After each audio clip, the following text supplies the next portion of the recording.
Good day, everyone. Our topic is about women and the law. But before we start, let me introduce my name. Hello, everyone. My name is Maria Larigodon. I'm the first reporter together with Rica Esplana and Cathy Esplana. But before anything else, allow me to state my insights or overview about women and the law. So women and the law are the initiatives that empower women legally can address unequal power, relationship, and unleash women's economic potential. So this term, women and the law, is all about the law that empowers women or recognizes women's ability and rights. So as we move to our first content,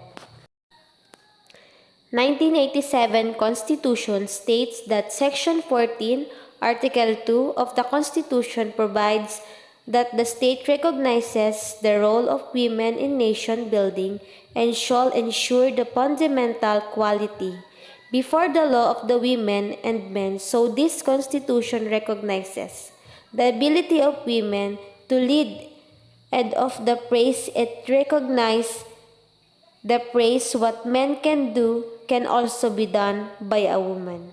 This constitution also recognizes the contribution of women in nation building on improving the country and the society. Next, Local Government Code of 1991 provides for the election of sector of representation including women and the local legislative council. So this government code recognizes the ability of women to participate in politics and to be a politician herself or themselves for them to have the spot, to have the rank or the position to lead and spread wide their vision in their community.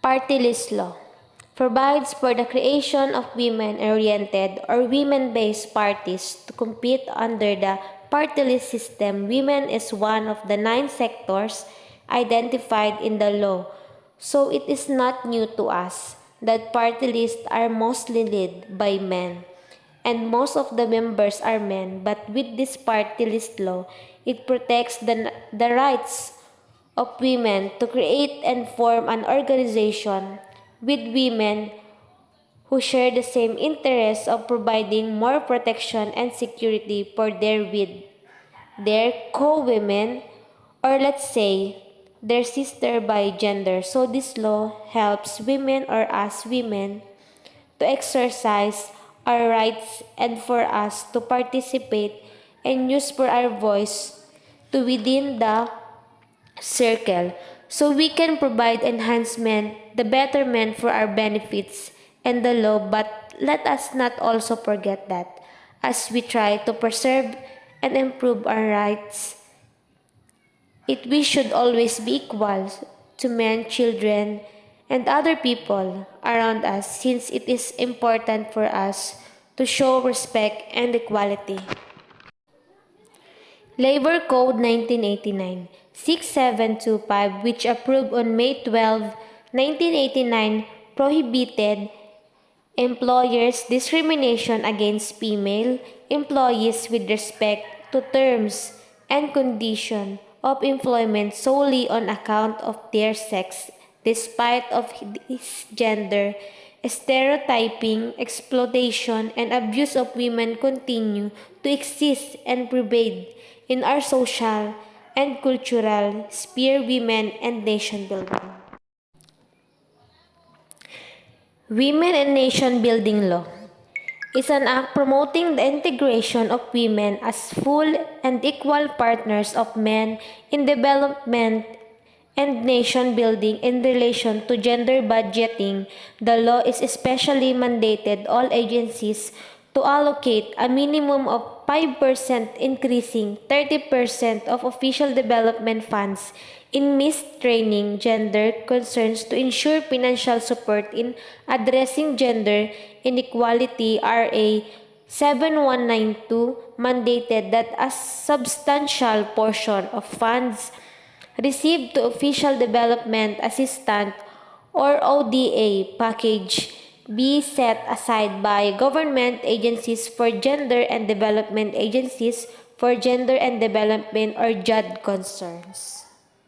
1988 Comprehensive Agrarian Reform Law gave Filipino women the right to own land that previously reverted to sons and other male family members.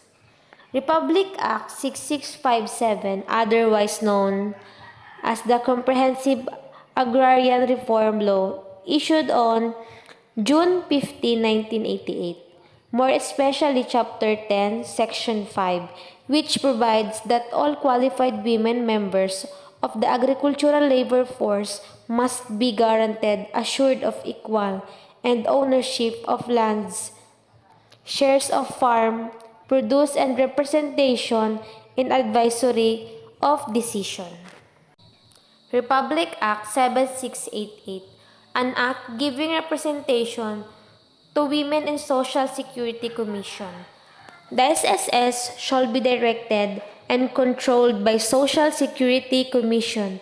The SSS shall be directed and controlled by Social Security Commission composed of Secretary of Labor Employment, the SSS Administrator, and 7 appointed members, 3 of whom shall represent the labor group or of whom be women, and 1 of the general public, to be appointed by the President of the Philippines. Anti-Sexual Harassment Law RA 7877, an act declaring sexual harassment unlawful in the employment, education, or training environment and for other purposes, was enacted on February 14, 1995 and became effective on March 5, 1995, 15 days after its publication in the Malaya in Times Journal on February 18, 1995. Republic Act 7822, an act providing assistance to women engaging in micro and cottage business enterprise. Republic Act 8353, an act expanding the definition of the crime of rape, reclassifying the same as crime against person. How is work-related sexual harassment committed? The sexual favor is made as an condition in the employment, or continued employment of said individual or in granting said individual conditions. Privilege of refusal to grant the sexual favor results in limiting, classifying the employee, which in any way would discriminate, deprive employment opportunities, or otherwise affect said employee. Good day everyone, I'm Kathy J. Esplana. The topic that I will discuss is all about national program. National programs. Based on the Philippines law stated a myriad of project, initiative and processes on the gender challenge arose. These include the following. Philippine Plan for Gender Responsive Development 1995 to 2025. The National Plan for Women that consolidate the action commitments of the Philippines during the Beijing World Conference on Women.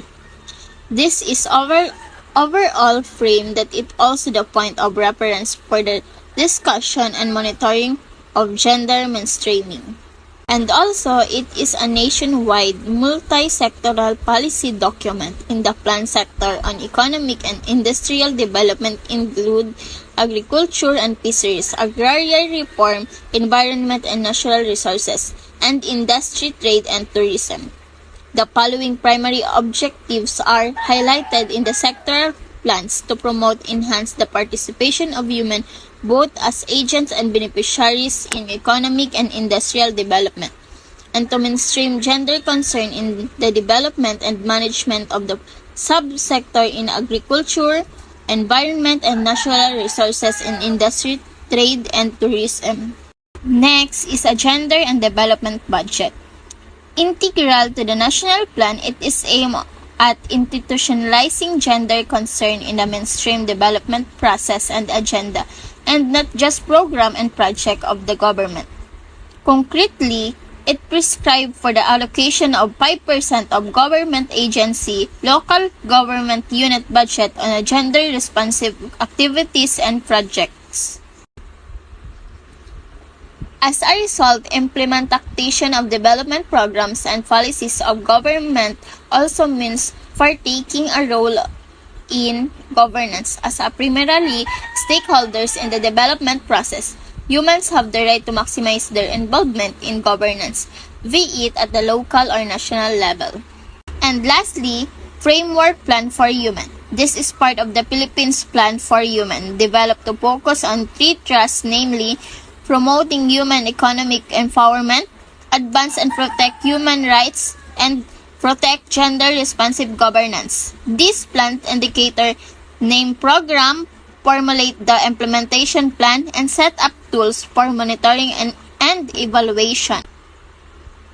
According to the Framework Plan for Human, set the priority and critical concern of Filipino human to be addressed by government agency, the academic civil societies organization, and the private sector in the next 3 years.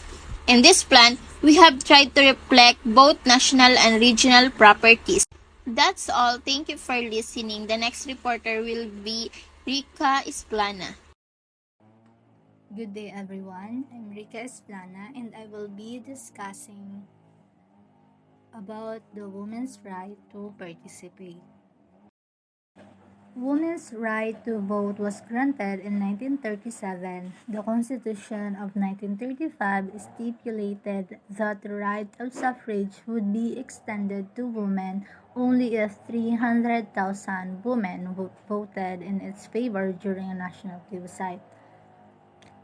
To a significant event in history when women in the Philippines were granted the right to vote in 1937. The Constitution of 1935 stated that women could be given the right to vote, but only if 300,000 women voted in favor of this during a national plebiscite.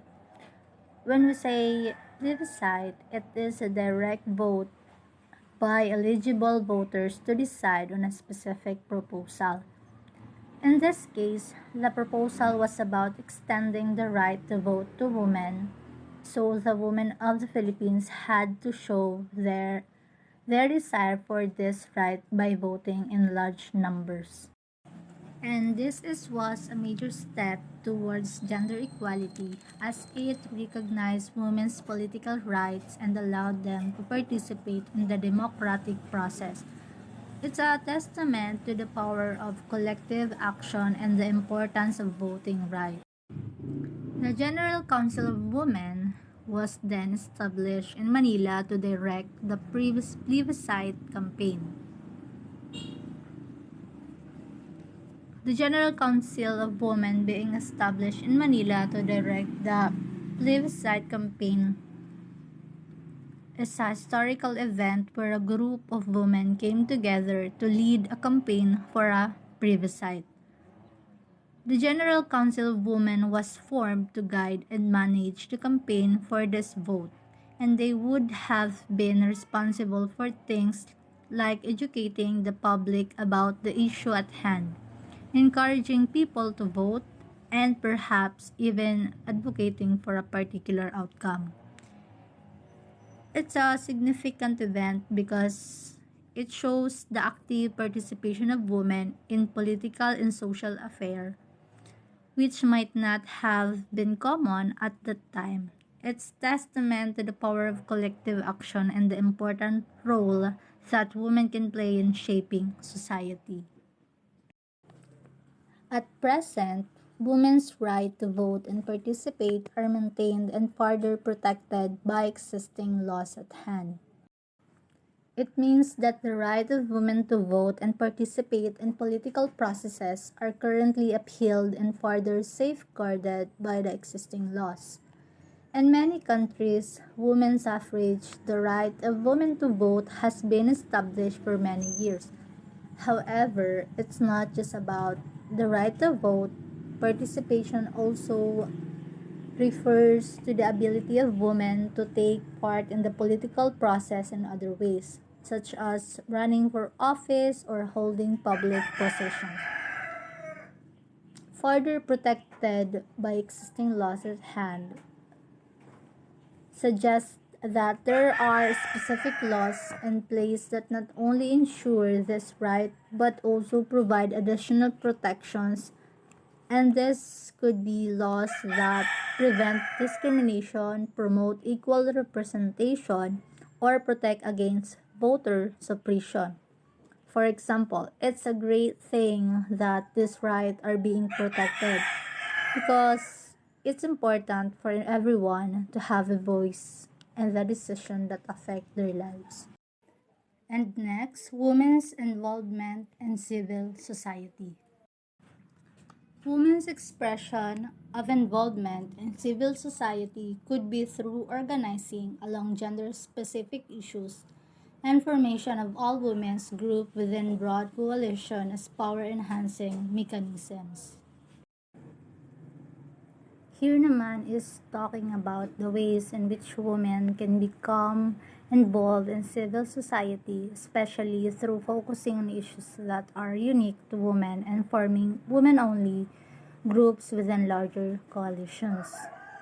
When it says organizing along gender-specific issues, it means that women can come together to address problems or concerns that specifically affect women, and this could be anything from advocating for women's health issues, fighting against gender-based violence, or pushing for equal pay in workplace. The formation of all women groups within broad coalitions is the creation of women-only groups within larger, more diverse organizations, and this group can provide a safe space for women to express their views and concerns, and they can also help to ensure that women's voices are heard within the larger organizations. When it says naman power enhancing mechanics, suggests that these methods can help to increase the influence and power of women within civil society. By coming together and focusing on common issues, women can amplify their voices and have a greater impact on the decisions that affect their lives.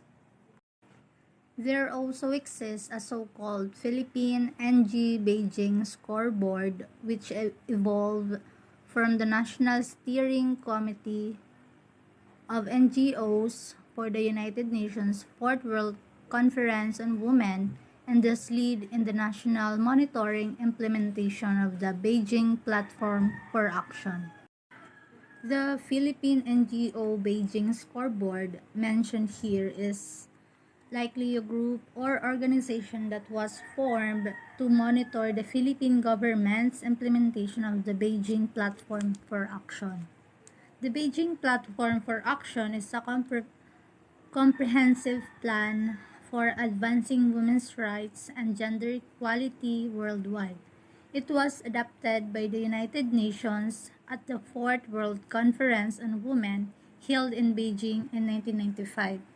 The platform outlines a range of actions that governments, NGOs, and other stakeholders should take to improve the status of women.